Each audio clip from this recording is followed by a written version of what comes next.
Muy bien, vamos a abrir la Biblia. En Juan capítulo 1, Evangelio según San Juan capítulo 1, versículo 1. Aleluya.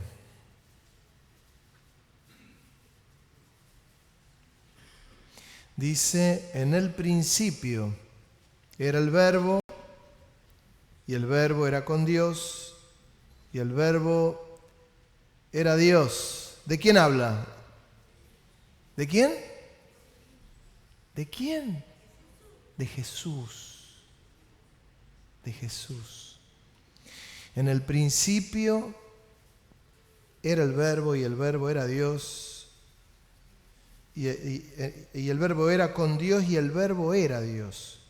Este era en el principio con Dios.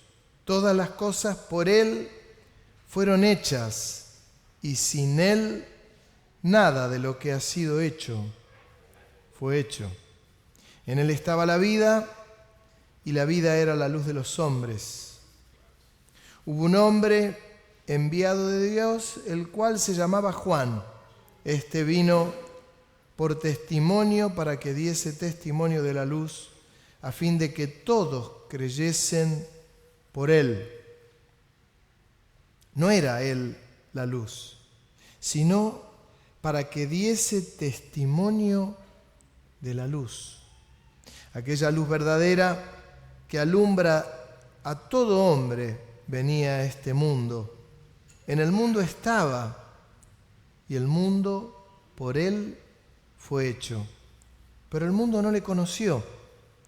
A lo suyo vino, y los suyos no le recibieron, mas a todos los que le recibieron, a los que creen en su nombre, les dio la potestad de ser hechos hijos de Dios, los cuales no son engendrados de sangre, ni de voluntad de carne, ni de voluntad de varón, sino de Dios.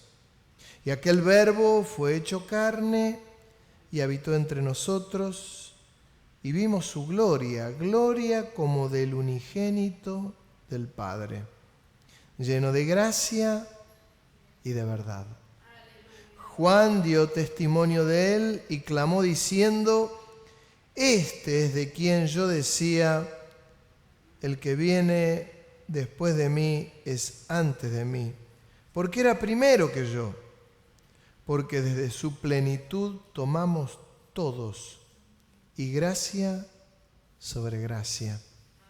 Pues la ley por medio de Moisés fue dada, pero la gracia y la verdad vinieron por medio de Jesucristo. A Dios nadie le vio jamás. El unigénito Hijo, que está en el seno del Padre, Él le ha dado a conocer. Qué terrible. Tremendas verdades. Cuando uno lee Juan 1:1, es tan clave este texto, porque el Verbo estaba con Dios, era en Dios, estaba allí. Fue el que creó todo, con el Padre, el Hijo y el Espíritu Santo, la Santísima Trinidad. Jesús, que no comienza su ministerio a los 30 años, nace de una mujer virgen, María, pero él ya estaba.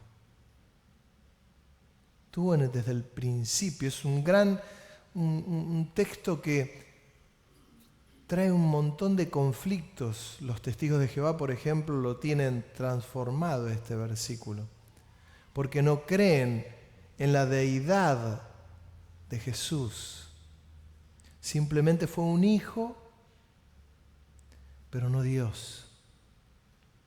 Por eso nosotros le adoramos a Jesús, porque es Dios. Por eso en el Nuevo Testamento mientras Jesús estaba en tierra, encontramos cantidad de hechos en que la gente se postraba ante Él y Él no se lo impedía, porque era Dios. Porque era Dios. ¡Cuánta humildad! ¡Cuánta humildad! Estaba en la tierra y Él podría haber hecho tantas cosas, tantas cosas. Miren, yo les voy a contar un ejemplo de algo que me pasó a mí, un mal ejemplo que me pasó a mí. Y a usted le debe haber pasado tal vez en alguna oportunidad. Yo era chiquito, nací en el hospital Cosme Argerich, por eso me llamo Cosme, pero en realidad me llamo Cosme porque mi tatarabuelo era el doctor Cosme Argerich y el hospital tenía el nombre de él. Y yo nací allí. Cuando llega el día de mi nacimiento, el director del hospital le dice a mi madre y a mi abuela y a mi padre: el primer nombre de este chico ya está elegido, lo lamentamos. Entonces no me llamo Abel Cosme, sino que me llamo Cosme Abel. Me partieron la cabeza, yo sé. Parte de esas cosas que uno tiene que... Pero mi abuela, en su abolengo, se cruzaba de brazos. Yo ya tenía 4 años, 5 años, y me decía: este hospital, la tierra la puso tu tatarabuelo. Entonces yo, en mi razonamiento, decía: entonces este hospital es mío. Entonces había gente sentada en los bancos y yo iba y le decía: levántese del banco, que este banco es mío. Mi madre no sabía dónde esconderse y ya... Claro, me había mentalizado mi abuela. No sé, que el hospital era mío. Qué locura grande, como una casa, ¿no? Me había casi... Creía que ese lugar era mío. Me habré dado cuenta, no sé a qué edad, pero qué cosa, esas locuras, ¿no? A usted le debe haber pasado algo semejante con alguna cosa, seguramente. Jesús, lejos de aferrarse a la deidad, era totalmente humilde. Caminaba en la tierra y Él no decía: esto lo hice yo. Él podría haber dicho: esto lo hice yo y yo a vos te elegí desde antes de la fundación del mundo. No hacía nada de esto. La humildad de Jesús, que, como dice Juan 1:1, en el principio era el Verbo, y el Verbo era con Dios, y el Verbo era Dios. Él no se aferró, no tomó eso como cosa para aferrarse, sino que tuvo una humildad tan grande, cosa que todos los creyentes tenemos que aprender de esta humildad. Por eso cuando hay personas soberbias o ministerios soberbios o maestros soberbios o quien limpia soberbio o músicos soberbios, uy, qué lejos de esa identidad. El grado de humildad que tiene que haber en los hijos de Dios tiene que ser equiparada a la humildad que hubo en Jesús. Amén.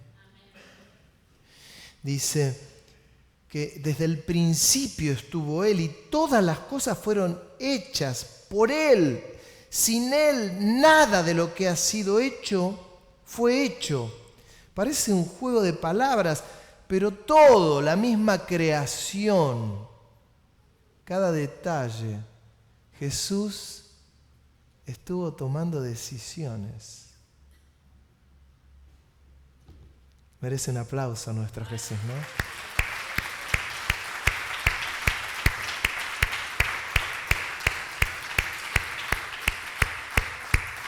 ¿Cómo no amarlo? ¿Cómo no amarlo? ¿Cómo no querer ser como Él? Hay una canción que dice: Dios, quiero ser como tú.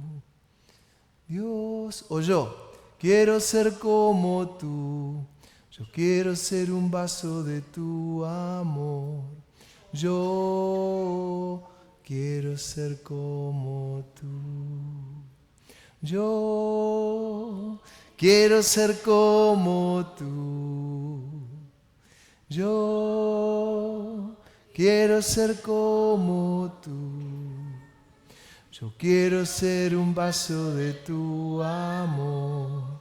Yo quiero ser como tú. En Él estaba la vida, y la vida era la luz de los hombres. Y luego dice, y hubo un hombre enviado de Dios, el cual se llamaba Juan. Y aquí ya interviene un hombre de carne y hueso, Juan. Este vino por testimonio, para que diese testimonio de la luz, a fin de que todos creyesen en él. E interviene Juan, pero esta intervención de Juan nos involucra a todos nosotros, te involucra a vos, a vos, a vos, a vos, a cada uno de nosotros, porque lo que Juan hacía, que estaba el espíritu de Elías en él, tenía el mismo llamado que Elías. Él anunciaba los pasos del que venía detrás de él, que era Jesús. ¿Y por qué digo que esto nos involucra a nosotros? Porque somos nosotros también caminando en este siglo los que damos testimonio, los que debemos dar testimonio de Jesús. De Jesús. La gente no sabe mayormente quién es Jesús. O sabe, y algunos creen que bueno, que entregó su vida en la cruz y bueno, le enseñaron eso en algún lugar y nada más.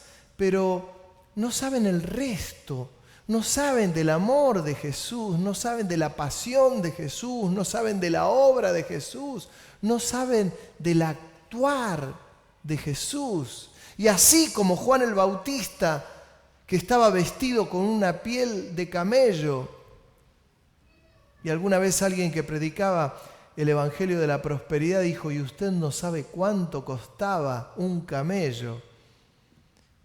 Qué loco, ¿no? Porque era lo más elemental que había, era la vestimenta sencilla, y se alimentaba con miel silvestre. Y él decía y anunciaba que el que venía detrás de él era superior a él. Y él estaba anunciando la venida del Mesías. Es que el pueblo estaba esperando al Mesías. Los judíos esperaban al Mesías, al enviado. Ellos esperaban a alguien que venga a bendecir la nación, a elevarla potencialmente, para tener victoria sobre todos sus enemigos, pero no esperaban un Mesías que caminara en la tierra y que se ocupara de los pobres, de las viudas, de los huérfanos, que predicara las buenas nuevas de salvación y mucho menos que muriera en una cruz.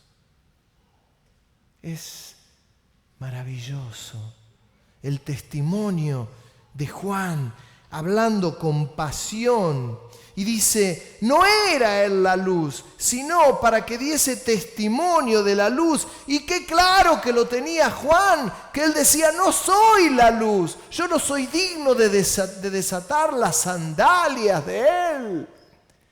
Otra grandeza y un baño inmenso y un caminar permanente de humildad. Hermano, la humildad de los que nos tiene que caracterizar a cada uno de nosotros. Uno puede tener un don, uno puede tener un llamado, uno puede tener un ministerio, uno puede tener una tarea, pero hay un común denominador que nos tiene que unificar a todos los cristianos, a todos los creyentes de la tierra, y es que tiene que haber un grado de humildad inmenso.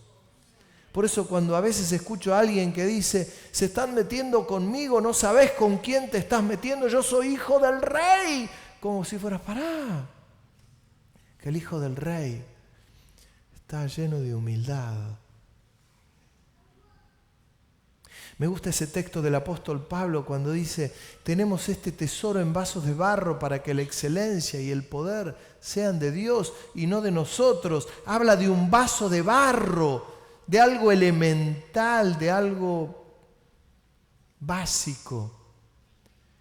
Un vaso de barro donde está la misma presencia del Señor, que lejos de elevarnos para ser soberbios, nos tiene que hacer tan humildes como Él.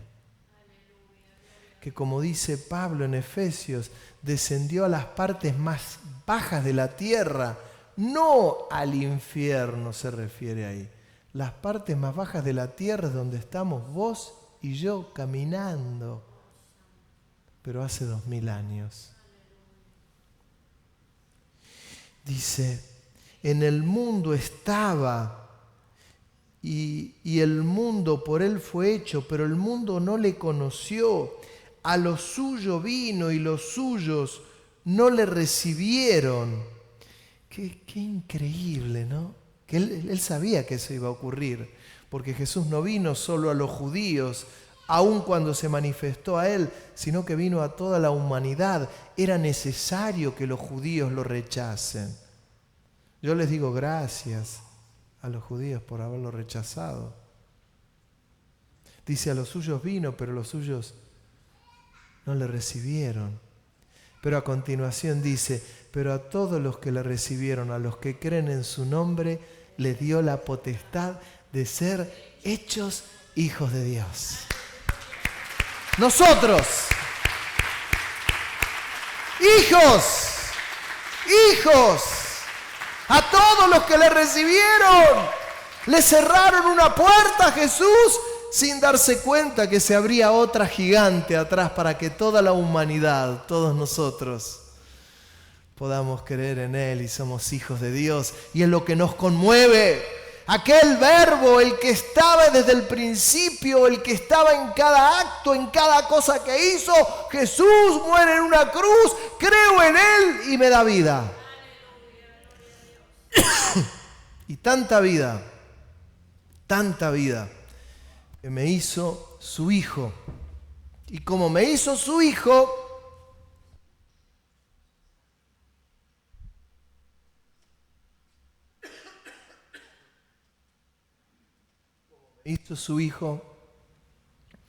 puedo dar testimonio de Él.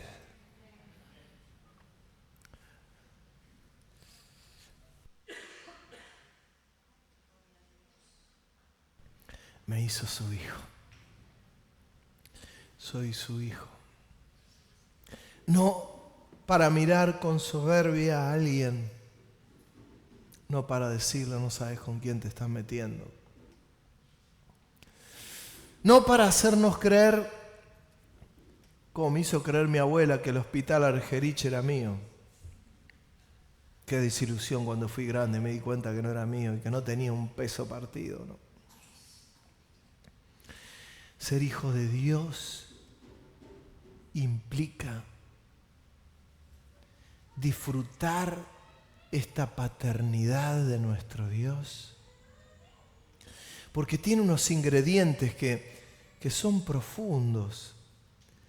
Es gozar de la paternidad que nos dio nuestro Dios, porque ni siquiera nosotros lo elegimos a Él, Él nos eligió a nosotros. Él nos eligió. Sigue diciendo, los cuales no son engendrados de sangre, ni de voluntad de carne, ni de voluntad de varón, sino de Dios. Fuimos engendrados y el Señor nos eligió.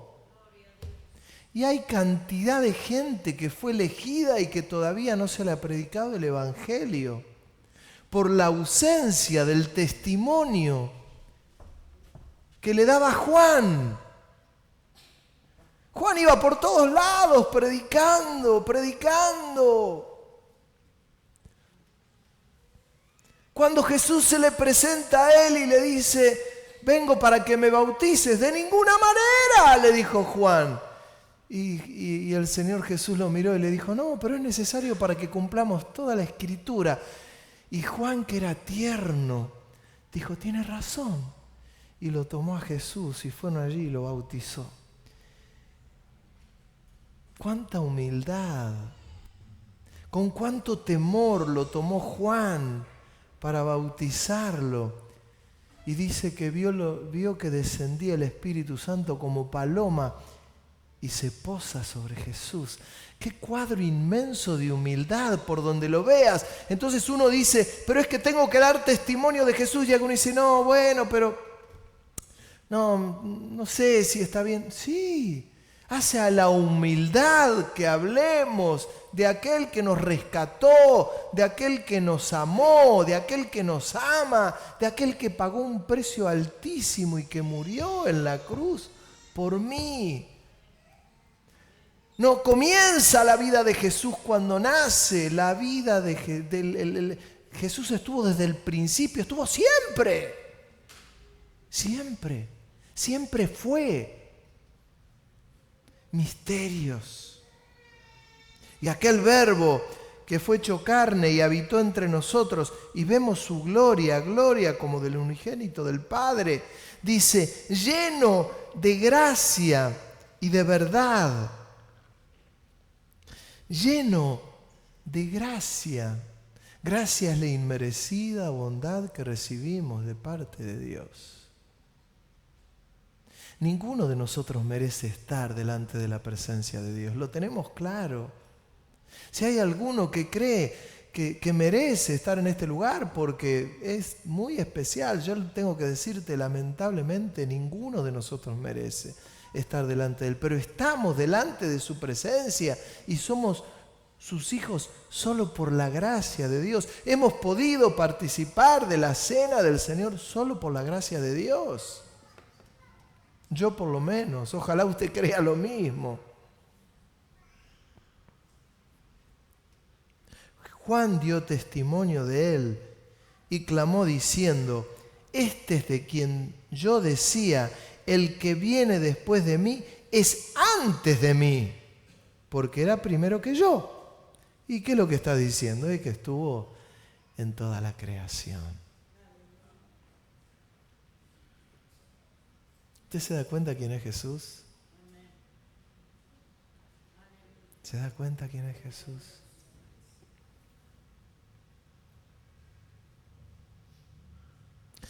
Porque de su plenitud tomamos todos gracia sobre gracia. Acá me voy a detener un poquito. De su plenitud tomamos todos gracia sobre gracia. Él nos invita a tomar de Él. De su plenitud tomamos todos.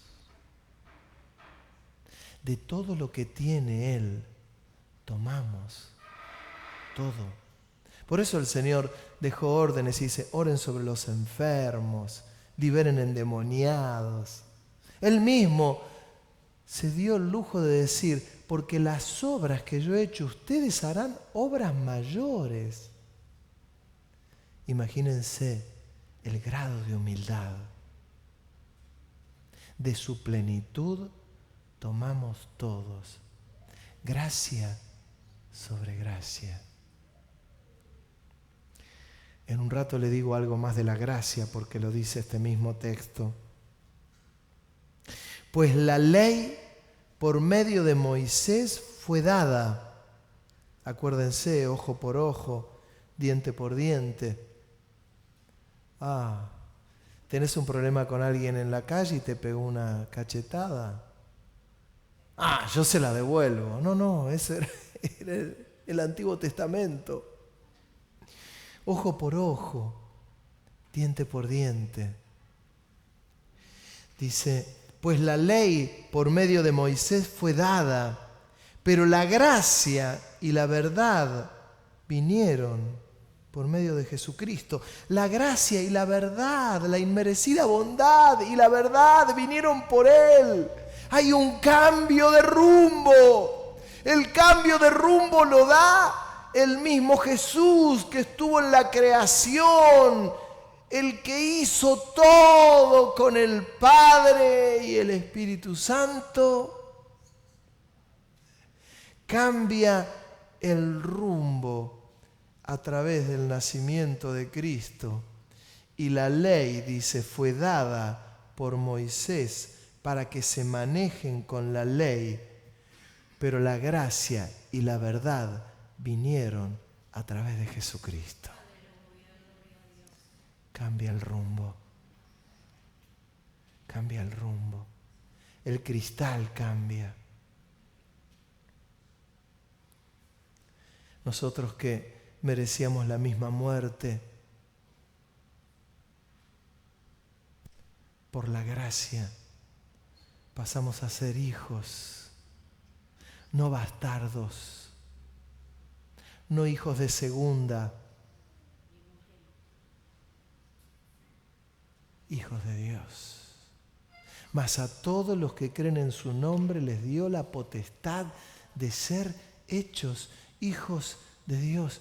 Hijos que hablan de este testimonio, de este obrar, de esta gracia, de esta verdad. Que los chicos comiencen a vivir esta verdad. Que no estemos entretenidos en la iglesia, vaya a saber con cuántas cosas, o esperando qué ventana de los cielos se puede abrir, sino que pueda vivir y tomar de esta plenitud de Jesús. Por eso nuestra admiración por Él. Hay una canción muy, muy vieja que solo menciona su nombre y dice: Jesús, Jesús, Jesús, Jesús, Jesús. ¿Y cómo no doblar nuestras rodillas delante de Él? ¿Cómo no vamos a entender a María cuando yo les contaba el domingo pasado que ella toma el frasco de alabastro, el perfume, y lo rompe y lo derrama todo en los pies de Jesús? ¿Cómo no voy a hablar con Él? Claro, los testigos de Jehová, que es una secta, no son evangélicos, usted cree que lo tiene claro, no pueden hablar de Jesús de esta manera, porque no creen en la deidad. Y pueden mencionarlo en alguna enseñanza, en alguna prédica, pero lo evitan, hablan del Padre, el Padre, el Padre, el Padre, y Jesús estuvo presente en toda esa magnífica creación. ¿Cómo no adorarle? Jamás le van a poder adorar. Por eso no son cristianos.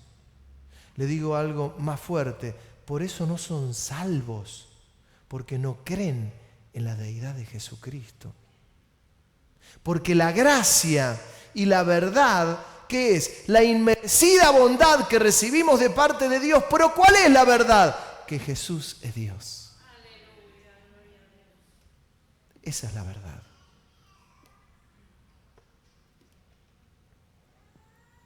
Pues la ley por medio de Moisés fue dada, pero la gracia y la verdad vinieron por medio de Jesucristo.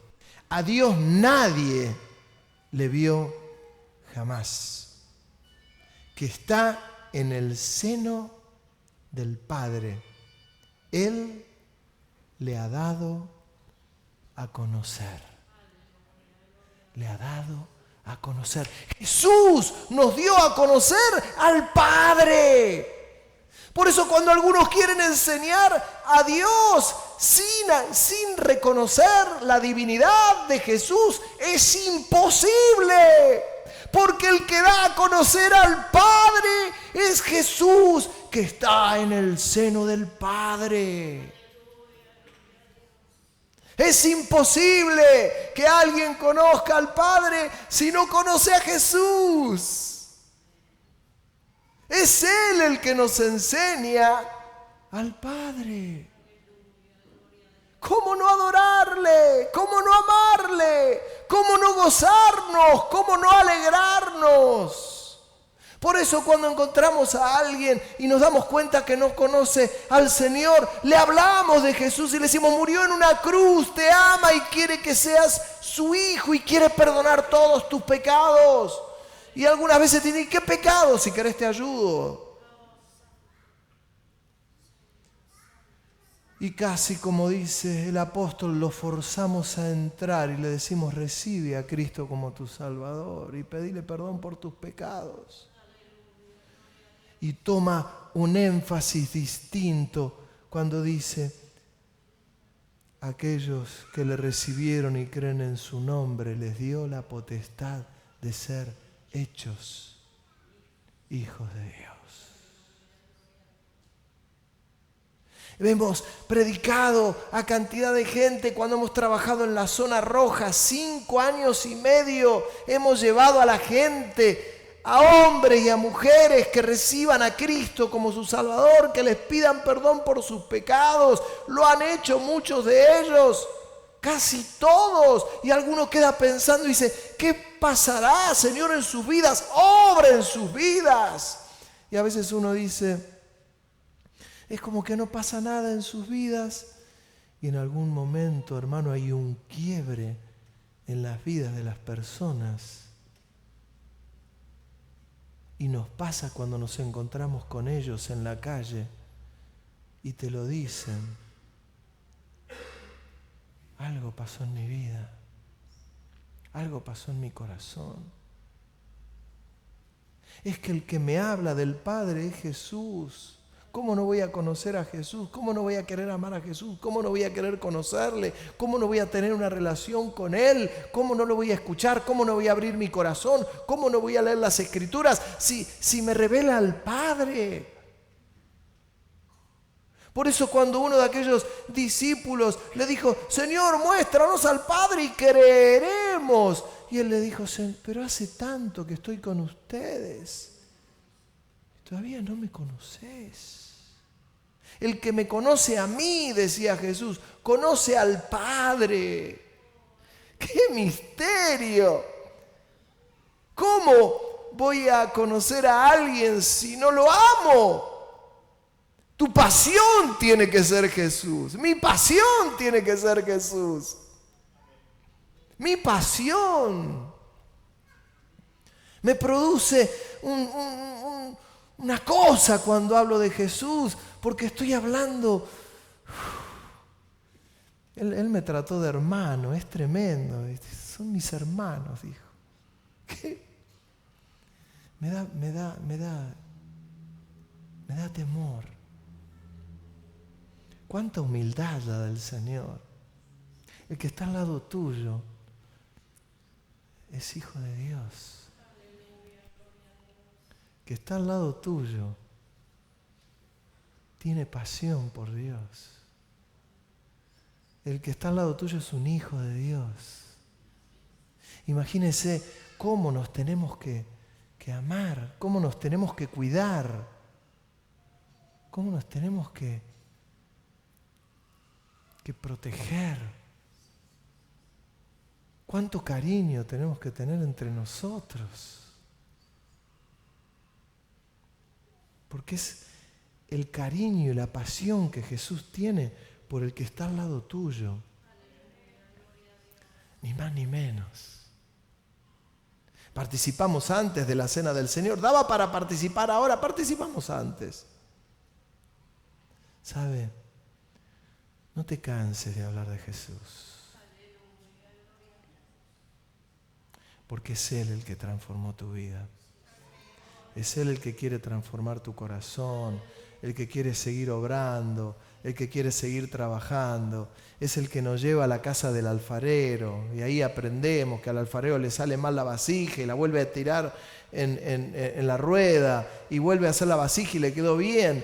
Bueno, y es ahí donde el Señor nos dice, vení a la casa del alfarero, que sos mi hijo, que sos mi hija, y es ahí donde te quiero moldear. Señor, pero dejé tantos años pasaron, ya ahora estoy, ya ahora siento que estoy grande. Qué cosa que el Señor te dice, no, este es el momento que yo he guardado para vos. Pasó mucho tiempo, perdiste mucho tiempo. No perdiste ningún tiempo. Este es el tiempo reservado para tu vida.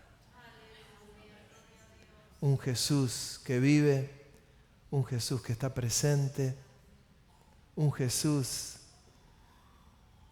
que nos bendice,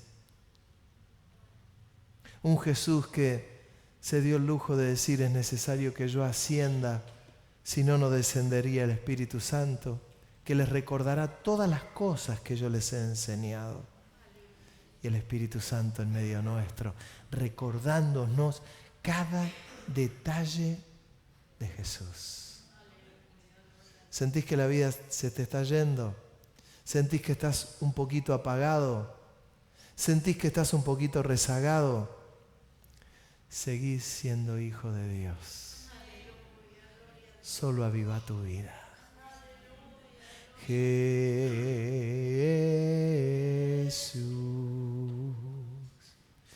Jesús,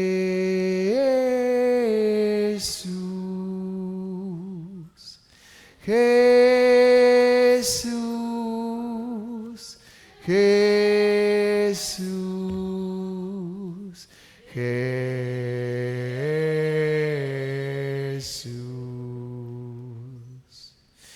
Jesús. Yo te invito a que le adoremos antes de irnos.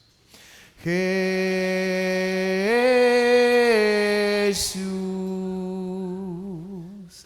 Jesús, Jesús, Jesús. Toma la mano del que está al lado tuyo por un momento. Él es tu hermano, es tu hermana.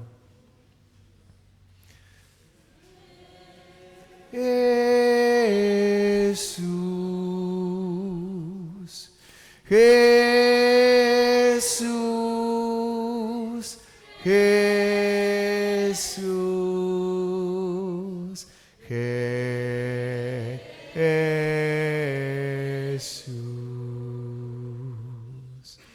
Jesús,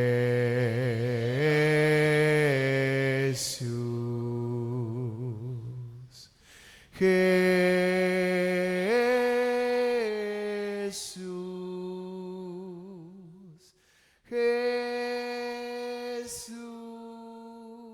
Jesús, Jesús,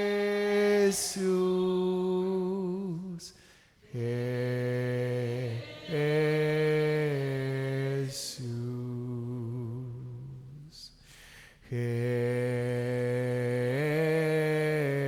Jesús. Qué nombre tremendo el tuyo, Señor. Jesús,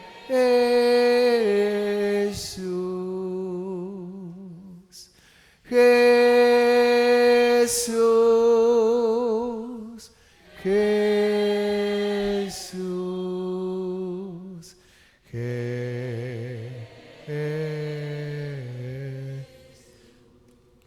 nombre sobre todo nombre, es el nombre de mi Cristo.